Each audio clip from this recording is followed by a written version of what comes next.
오늘은 성도의 삶 세 번째, 말씀으로 사는 삶이라는 제목으로 하나님의 은혜를 함께 나누겠습니다. 성도의 삶이라는 주제로 저희가 6번의 설교를 함께 나누고자 합니다. 오늘은 그 세 번째 시간입니다. 하나님께서 우리에게 주신 위대한 약속 한 가지가 있습니다. 그것은 하나님께서 우리에게 임마누엘의 하나님이 되어 주시겠다라는 약속이죠. 우리 마태복음 1장 23절 말씀 한번 같이 보도록 하겠습니다. 마태복음 1장 23절입니다. 시작. 보라, 처녀가 잉태하여 아들을 낳을 것이요 그의 이름은 임마누엘이라 하리라 하셨으니 이를 번역한즉 하나님이 우리와 함께 계시다 함이라. 아멘. 여러분, 임마누엘의 의미가 어떤 의미입니까? 하나님께서 우리와 함께 계신다. 하나님께서 우리를 홀로 두지 않으시겠다는 겁니다. 언제나 우리와 동행해 주시고 우리의 손을 붙잡아 주시고 우리를 능력으로 덮어 주시고 하나님의 은혜로 함께 이끌어 주시겠다는 거죠. 그래서 우리에게 누구를 보내주셨는가? 우리의 구원자 되신 예수 그리스도를 보내주신 것입니다. 예수님은 우리의 임마누엘, 우리와 함께 하시는 하나님입니다.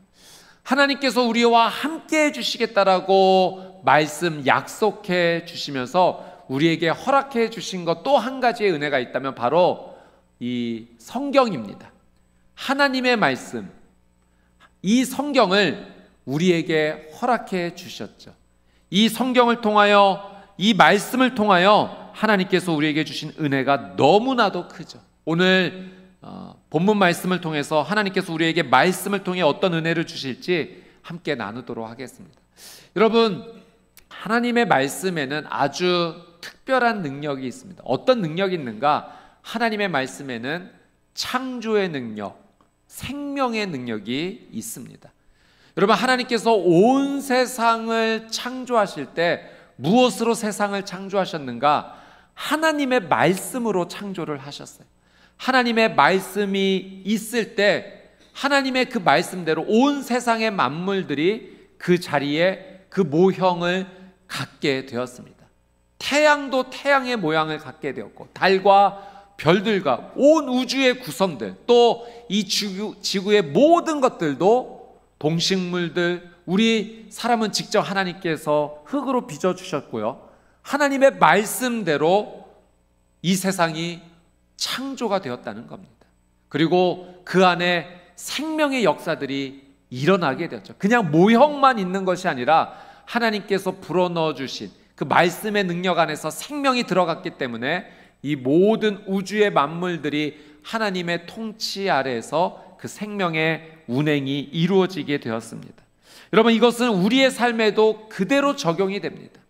하나님의 말씀을 받아들이는 것과 하나님의 말씀을 거부하는 삶이 있을 수 있는데, 하나님의 말씀을 받아들인다는 것은 어떤 의미인가? 하나님의 말씀 안에 있는 창조와 생명의 역사가 우리의 삶 가운데도 일어난다는 사실이에요. 그러나 우리가 하나님의 말씀을 거부하면 우리의 삶 가운데 하나님께서 주시는 창조와 생명의 역사도 일어나질 않는 겁니다. 함께 거부가 되는 것이죠. 제가 지난 한 주 이렇게 지나면서 금요기도의 말씀을 준비하는 가운데, 특별히 그 요한복음 15장 말씀을 묵상하는 가운데 개인적으로 굉장히 큰 은혜의 시간을 보내게 됐습니다. 그 말씀이 저에게 크게 와닿는, 살아 움직이는 하나님의 말씀으로 더 깊게 마음의 터치가 일어났어요. 이 말씀을 몰랐던 것이 아닌데 이 말씀을 묵상하며 나가는 가운데 예수님께서 주셨던 그 말씀, 너희가 내 안에 거하면 나도 너희 안에 거할 것이다. 이 예수님의 말씀이 저에게 살아 와닿는 하나님의 능력의 말씀으로 와닿게 되었어요. 너무너무 이 말씀이 이루어지기를 간절히 원하는 마음이 생겼습니다. 내가 그리스도 안에, 그리스도께서 내 안에, 내가 예수님 안에, 예수님께서 내 안에. 그래서 드는 생각이, 내가 말하는 그 언어가 예수님께서 원하시는 그 언어가 되면 얼마나 좋을까. 내 생각, 내 삶의 선택, 내 삶의 모든 행동이 내 안에 계신 예수 그리스도께서 행하시는 것이 되면 얼마나 좋을까라는 그 믿음이 제 안에 꿈틀대고 있었던 거죠. 그래서 금요일 이제 새벽 예배 드리고 아내와 함께 집 앞에 잠깐 산책을 하면서 이런저런 이제 삶의 이야기를 잠깐 나누었어요. 그리고 이 이야기를 한 겁니다. 여보, 내가 이번 주 말씀을 준비하면서 예수님이 내 안에, 내가 예수님 안에 거하는 이것이 너무 소망되어져. 그래서 내가 지금 노력하고 있어. 예수님께서 말씀하시는 것처럼 내가 말하고 싶고 그렇게 생각하고 그렇게 행동하고 싶어 라고 나눔을 했습니다. 그랬더니 저희 아내가 이렇게 대답을 하더라고요. 오, 어쩐지 오늘 조금 따뜻하더라. 여러분, 이건 생명과 창조와 생명의 역사 아닙니까? 남편을 통해서 아내가 따뜻함을 느꼈다. 하나님의 역사인 줄 믿습니다. 여러분, 하나님의 말씀이 우리의 삶 안에 들어오면 분명히 변화가 일어나는 거예요. 그것은 창조와 생명의 역사입니다. 여러분, 하나님의 말씀이 우리의 삶에 들어오는 순간 우리 안에 머물렀던 부정적인 생각이 떠나가게 될 줄 믿습니다. 하나님의 말씀을 믿음으로 받아들이면 내 안에 그런 힘과 능력이 없었는데 사랑의 힘과 능력도 생겨나게 돼요. 이건 분명히 하나님의 역사예요. 그래서 누군가를 용납할 수 없었는데 받아들일 수 있는 마음도 생기게 되는 거죠. 하나님의 말씀을 받아들이는 순간 내 안에 없었던 지혜를 하나님께서 주시기도 합니다. 이건 분명히 하나님의 역사예요. 이것을 선택하는 것이 옳은 길임을, 또 놀란 은혜가 있는 길임을 하나님께서 보여주시는 거죠. 하나님의 말씀을 받아들이면 분명히 그 안에 창조의 역사, 생명의 역사가 일어나게 됩니다. 우리 평촌교회에서 몇 달 전에 큐티 스쿨을 진행을 했습니다. 그래서 그 큐티 스쿨이 6주 동안 이제 진행된 후에 큐티방이 만들어지게 되었어요. 그래서 조별로 이렇게 성도님들이 함께 이 믿음의 그룹을 만들게 되었고, 매일 카톡을 통해서 하나님 말씀을 묵상 큐티하고 서로 나누고 축복하는 시간을 갖고 있습니다. 또 어떤 나눔 방은 일주일에 한 번씩 모여서, 교회 모여서 그 일주일 동안 하나님의 말씀을 묵상하는 가운데 어떤 은혜를 주셨는지 나누기도 하고, 기도의 제목을 나누기도 하고, 함께 그런 믿음의 모임을 이루어가고 있습니다. 제가 그런 나눔방을 하시는 우리 성도님들을 가끔 만나 뵙고 어떤지 그 피드백을 제가 듣게 되는데, 한결같이 공통적으로 하시는 말씀들이 매일 하나님의 말씀을 묵상하며 나가는 가운데 너무 큰 은혜가 있다는 거예요.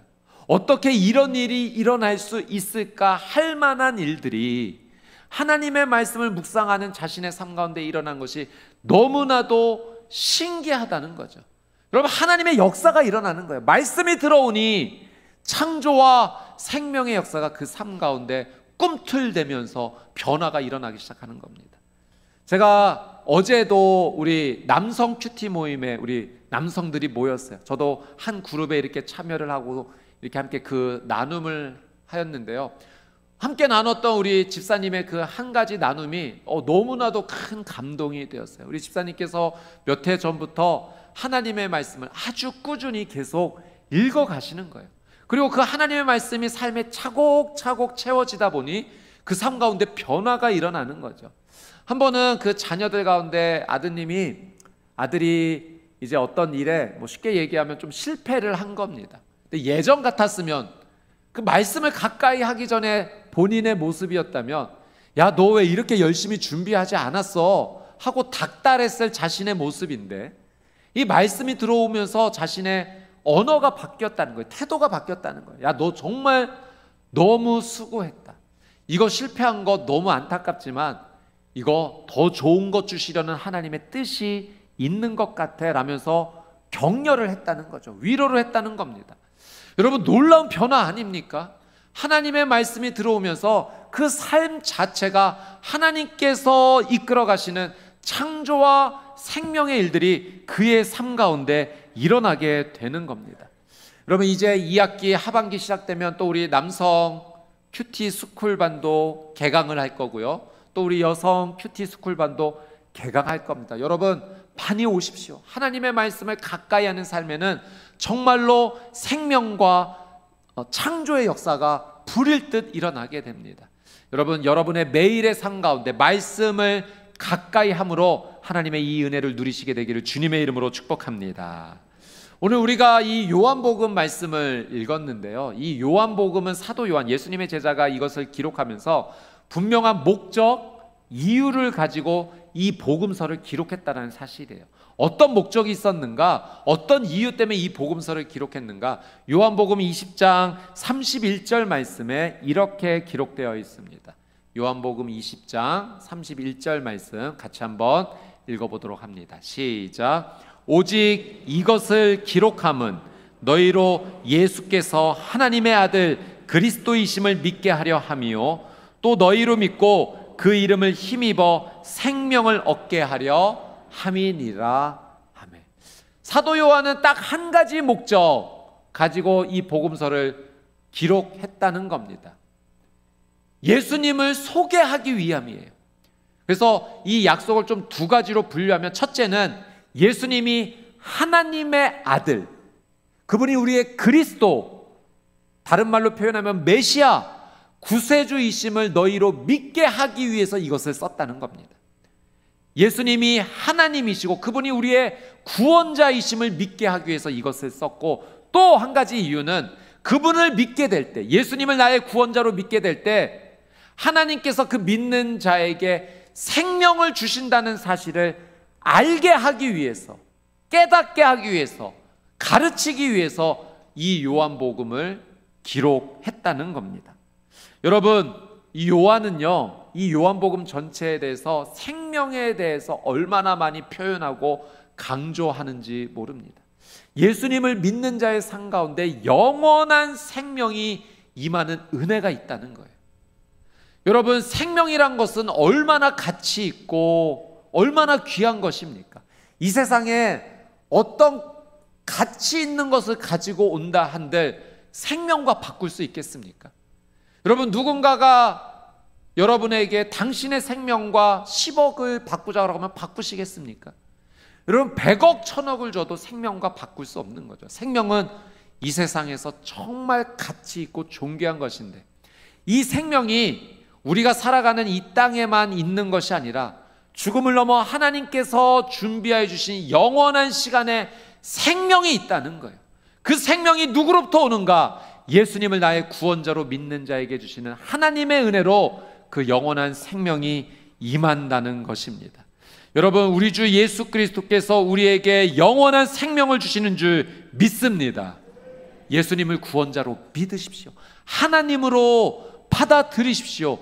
그분이 우리에게 이 영원한 생명을 포장해 주시는 거죠. 그래서 사도 요한이 이 요한복음을 시작하면서 예수님이 어떤 분인지를 아주 자세하게 설명하고 지금 선포하고 있는 겁니다. 자, 사도 요한이 예수님을 어떻게 선포하고 있는가, 우리 오늘 본문 요한복음 1장 1절 말씀 한 번 더 같이 한번 읽어보도록 하겠습니다. 1절입니다. 시작. 태초에 말씀이 계시니라. 이 말씀이 하나님과 함께 계셨으니 이 말씀은 곧 하나님이시니라. 아멘. 사도 요한은 지금 예수님을 소개하고 있는 겁니다.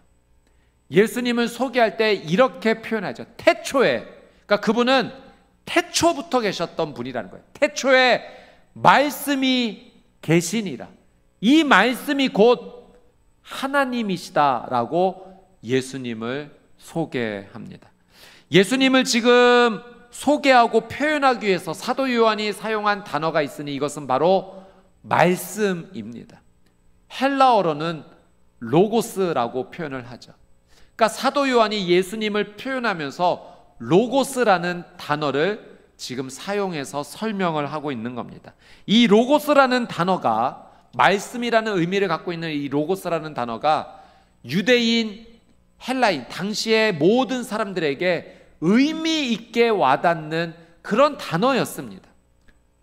유대인들은 이 로고스, 말씀을 어떤 의미로 받아들였냐면, 이 구약 성경을 믿었기 때문에 하나님께서 온 세상을 말씀으로 창조하셨다는 것을 분명히 믿음으로 받아들이는 사람들이었죠. 그러니 예수님이 말씀이시다라는 의미를 어떻게 받아들였냐면, 그분이 온 세상을 창조하신 그 창조의 근원이다라는 의미로 유대인들은 받아들였다는 거예요. 아, 로고스, 그래서 온 세상을 창조하는 하나님의 특별한 능력이지, 그렇게 로고스를 받아들인 겁니다. 자, 헬라인들도 이 로고스라는 단어가 아주 익숙한 개념이었어요. 말씀이라는 의미도 이 로고스 안에 담겨져 있지만 헬라인들은 이 로고스가 어떤 의미로 한편 다가왔냐면, 지금 우리가 살아가고 있는 이 온 세상, 온 우주가 놀라운 질서와 원리로 운행이 되어지고 유지가 되고 있는데, 이 온 우주를 질서 있게 이끄는 힘, 원리를 로고스라고 보았던 겁니다. 그러니 헬라인들에게 로고스라는 단어가 다가갔을 때는, 아, 로고스, 온 세상이 질서 있게 움직이는, 다스려지는 그 힘이고 원리지. 그러니 예수님이 그 로고스다라고 헬라인들에게 소개됐을 때는 예수님이 그렇게 소개가 된 겁니다. 그분은 온 세상을 창조하셨을 뿐만 아니라 이 온 우주를 다스리시고 통치하시고 이끌어 가시는 바로 그 하나님이다라는 그 의미로 이 로고스의 개념을 헬라인들이 받아들였습니다. 태초에 말씀이 계시니라. 이 말씀이 곧 하나님이시다. 예수님은 누구신가? 온 세상이 시작될 때부터 하나님과 함께 하셨던, 그래서 온 우주를 창조하신 창조의 주역이시요, 지금도 온 우주를 통치하시고 다스리시는 하나님이시라는 그 믿음의 선포를 태초에 로고스가 계시니라고 하면서 사도 요한이 예수님을 그렇게 선포했던 겁니다. 여러분, 우리가 예수님을 그렇게 믿음으로 고백하는 줄 믿습니다. 예수님은 온 세상을 창조하신, 하나님과 창조하신 창조주 하나님이시요, 지금도 살아계시고 역사하셔서 이 온 우주를 다스리시고 통치하시고 이끄시는 하나님인 줄 믿습니다. 자, 사도 요한이 예수님이 어떤 분인지를 계속해서 설명하는 가운데 4절에 이렇게 예수님을 표현합니다. 우리 4절 말씀 같이 한번 읽어보도록 하겠습니다. 4절입니다. 시작. 그 안에 생명이 있었으니 이 생명은 사람들의 빛이라. 자, 사도 요한이 예수님을 소개하면서 그분은 태초부터 계셨던 창조주이시오, 지금도 살아 역사하시는 우리의 통치자이신데, 그분 안에는 무엇이 있는가? 생명이 있고 빛이 있다. 우리 주 예수 그리스도는 생명으로 충만한 분이시다. 우리 주 예수 그리스도는 빛으로 가득한 분이시다. 그래서 그분만이, 예수님만이 우리에게 생명을 주실 수 있고 우리에게 빛을 주실 수 있다는 겁니다. 여러분, 우리가 어떤 걸 만들 수 있어요. 모형을 만들 수도 있고 조각도 할 수 있습니다. 그런데 우리가 할 수 없는 것이 있으니 우리가 만든 모형에 생명을 불어넣는 일은 도저히 우리가 하지 못합니다. 그런데 우리 주 예수 그리스도는 창조주이시며 통치자이시기에 그 안에 생명과 빛이 가득하시기 때문에 생명의 호흡을 우리에게 불어넣어 주실 수 있다는 겁니다. 여러분, 예수님만이 우리에게 영원한 생명을 주시는 구원자인 줄 믿습니다. 그러니 예수님을 가까이 하는 자에게는 무엇이 다가오는가? 생명이 다가오는 거예요. 반대로 예수님을 멀리하면 무엇으로부터 멀어지는가? 생명으로부터 멀어지는 겁니다. 여러분, 생명으로부터 멀어진다는 것을 쉽게 표현하면 그것이 곧 죽음이라는 거예요. 여러분, 우리에게 생명을 주시는 분에게 우리가 가까이 다가가야 되지 않겠습니까? 생명을 주실 수 있는 분에게 멀어지면 우리는 죽음과 가까워질 뿐이에요. 또 우리 주 예수 그리스도는 빛을 주실 수 있는 분입니다. 빛이 있는 곳에 어둠이 물러나죠. 여러분, 내 삶에 어둠이 있다면 그것은 죄의 어둠이에요. 내 힘의 능력으로 이 죄의 어둠을 우리가 물러나게 할 수 없습니다. 그러나 우리 주 예수 그리스도께 우리가 가까이 다가가면 그분의 보혈의 은혜로 말미암아 내 삶의 모든 어둠이 예수 그리스도의 빛으로 말미암아, 보혈로 말미암아 깨끗하게 물러가게 될 줄 믿습니다. 그래서 우리가 예수 그리스도를 구세주로 믿고 그분께 가까이, 더 가까이 다가가야 하는 것이죠. 성경에 보면 이 빛의 역사가 기록된 말씀이 있습니다. 출애굽기에 나오죠. 여러분, 하나님께서 애굽에 있는 이스라엘 백성들을 구해 주시고자 모세를 보내시고 그 애굽 땅을 10가지 재앙으로 심판하십니다. 그 가운데 하나가 무엇이었냐면 흑암의 재앙이었어요. 온 이집트 땅에, 애굽 땅에 태양이 빛을 잃어버리게 됩니다. 그리고 성경의 표현을 보니 더듬을 만한 흑암이었다는 거예요. 여러분, 우리가 보통 어두움을 경험할 때가 있는데 어느 정도 시간이 지나면 우리 눈동자가 좀 적응을 해서 약간은 좀 피하식별이 가능한 그런 상황이 되는데요. 여러분, 그 어두움보다 훨씬 더 짙은 어둠이 있어요. 아무리 시간이 지나도 눈동자가 적응을 하지 못하고 아무것도 볼 수 없는 정말 깊음의 어둠이 있습니다. 그때 이 어둠이 임했다는 거예요. 도저히 더듬을 수밖에 없는 그 어둠이에요. 왜 하나님께서 이 어둠을 주셨는가? 당시 애굽 사람들이 태양을 우상으로 섬겼기 때문에요. 그 우상을 심판하신 거예요. 너희가 하나님이라고 믿는 이 태양은 내가 만든 것이고 내가 조절할 수 있는 것이고 그 태양의 빛을 꺼트리신 겁니다.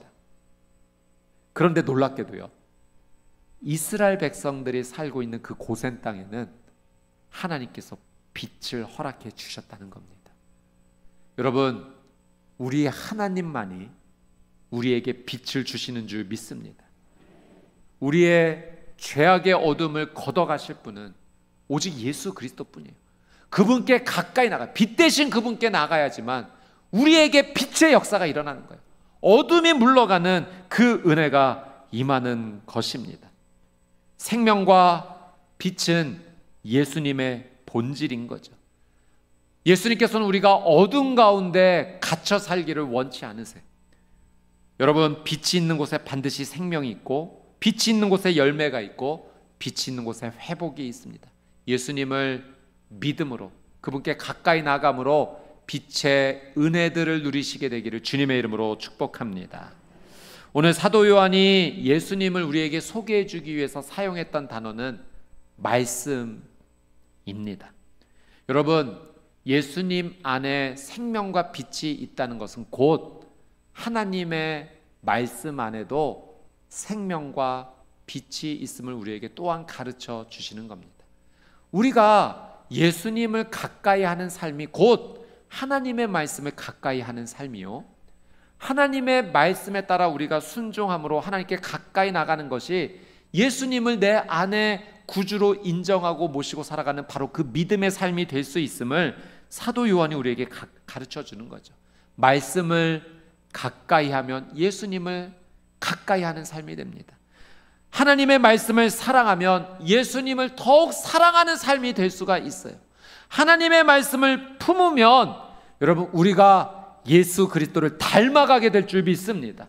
내 안에 예수님의 모습이 드러나는 거예요. 내 언어를 통해 예수님이 드러나고 생각과 선택과 행동들을 통해서 예수님이 온전히 드러나게 됩니다. 하나님의 말씀을 우리가 가까이 하는 삶을 살 때.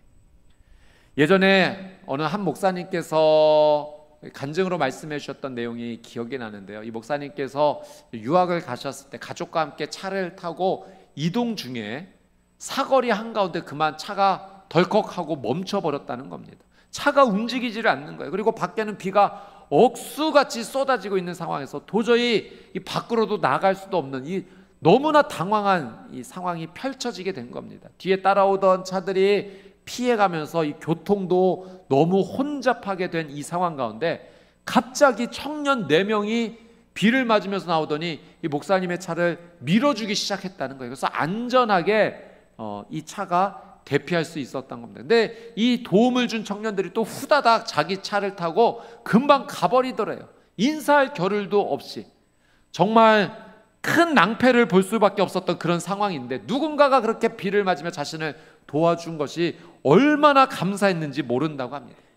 그러면서 드시는 생각이, 하나님의 은혜는 이렇게 나의 삶 가운데 임하는구나, 이게 느껴졌던 거예요. 정말 생각지도 못했던 방법으로, 생각지도 못했던 그 시간에 마치 하나님께서 그 청년들을 보내주셔서 그런 도움을 주셨던 것처럼 내 인생에 하나님의 은혜는 하나님의 시간을 따라서, 하나님의 방법을 따라서 나에게 이렇게 주어지는구나, 그렇게 하나님의 은혜에 대해서 깊이 묵상하시게 되었다는 겁니다. 여러분, 우리가 하나님의 말씀을 사랑하고 하나님의 말씀대로 살아가려고 노력하면 그것이 곧 예수님을 더욱 가까이 하는 삶이요 예수님을 닮아가는 삶이 될 때 하나님의 은혜는 계획도 없이 내 생각을 뛰어넘어서 우리에게 주어지게 될 줄 믿습니다. 빛으로 다가오시는 거예요. 생명으로 다가오시는 거예요. 정말 내가 생각지도 못했던 그 순간에 하나님의 놀라운 은혜가 임하는 겁니다. 오늘 이 자리에 생각도 못했고 기대도 안 했고 그냥 하나님께 예배드리러 나왔지만 오늘 이 자리에서 하나님께서 허락하시면 치유가 임할 줄 믿습니다. 내 삶이 온전히 회복되는 은혜가 하나님의 시간 속에서 일어나는 거예요. 주권은 그분께 있는 거예요. 우리가 해야 될 일이 있다면 말씀 앞에 나가는 겁니다. 예수 그리스도 앞에 더 가깝게 나가는 겁니다. 내가 손쓸 수도 없고 방법도 없었던 그 순간에 하나님의 은혜가 갑자기 임하는 것처럼 여러분 우리의 삶 가운데 놀라운 하나님의 역사가 일어나게 될 것입니다. 성도는 말씀으로 살아가는 거예요. 그것은 곧 예수 그리스도를 더욱 가까이 하는 삶입니다. 말씀으로 예수님으로 풍성한 귀한 삶이 되시기를 주님의 이름으로 축복합니다.